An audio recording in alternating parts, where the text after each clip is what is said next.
और वहीं लखनऊ बिल्डिंग हादसे के बाद सरकार और अधिकारी एक्शन मोड में दिखाई दे रहे हैं। यजदान बिल्डर पर जल्द बड़ी कार्रवाई शुरू होगी। एलडीए आज से यजदान बिल्डर की कई बिल्डिंग को चिन्हित करने का काम शुरू करेगा।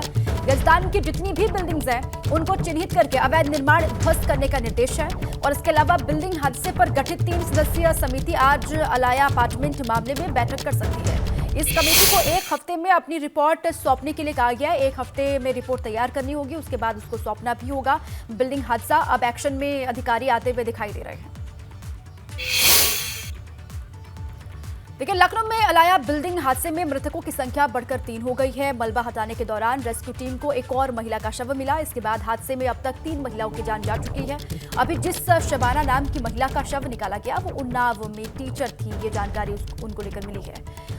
एक और शव निकाला गया। मृतकों की संख्या 3 हो गई है। तीनों की तीनों महिलाएं हैं। रेस्क्यू ऑपरेशन के दौरान एक और शव मिला, नाम शबाना बताया जा रहा है। ये अपने गांव से ही बिजनेस करके 100 करोड़ से भी ज्यादा का बिजनेस करते हैं। क्या आपको भी गांव से ही बिजनेस करना है?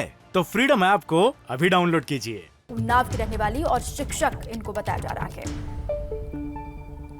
मलबा हटाने का काम वहां पर लगातार जारी है और उसी बीच एक और शव को निकाला गया बाहर। अलाया अपार्टमेंट हादसे में मृतकों की संख्या 3 हो गई है।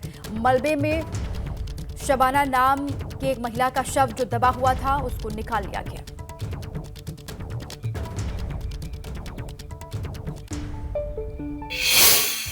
शिक्षक स्नातक एमएलसी चुनाव को लेकर बीजेपी ने अपनी ताकत झोंक दी है। चुनाव प्रचार खत्म होने में केवल 2 दिन बाकी रह गए हैं। ऐसे में सरकार के मंत्री धुआंधार बैठक कर रहे हैं। उप मुख्यमंत्री केशव प्रसाद मौर्य आज ललितपुर में चुनाव को लेकर बैठक करेंगे, तो वहीं जल शक्ति मंत्री स्वतंत्र देव सिंह फतेहपुर में मीटिंग करने वाले हैं। इस महीने 30 जनवरी को होने वाले शिक्षक स्नातक एमएलसी चुनाव की 5 सीटों पर जीत के लिए भारतीय जनता पार्टी ने अपना पूरा जोर लगा रखा है।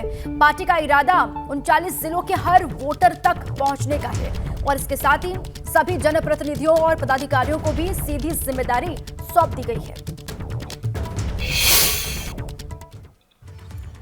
सपा नेता स्वामी प्रसाद मौर्य अपने बयान पर कायम है। उन्हें प्रतापगढ़ में मौर्य बिरादरी के सामूहिक विवाह कार्यक्रम में उन्होंने कहा कि मैं सच के साथ हूं। उन्होंने कहा कि रामचरितमानस के कुछ अंश पर मैंने टिप्पणी की है। हमने कोई नई चीज नहीं कही, ना किसी के आराध्य देव पर प्रहार किया।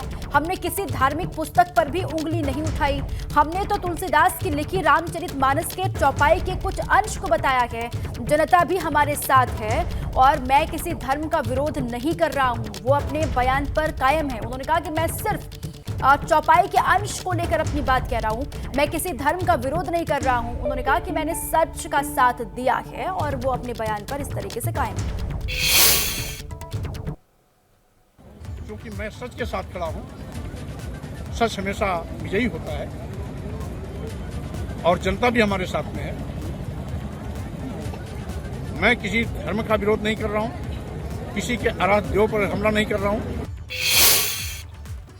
ये अपने गांव से ही बिजनेस करके 100 करोड़ से भी ज्यादा का बिजनेस करते हैं। क्या आपको भी गांव से ही बिजनेस करना है? तो फ्रीडम ऐप को अभी डाउनलोड कीजिए।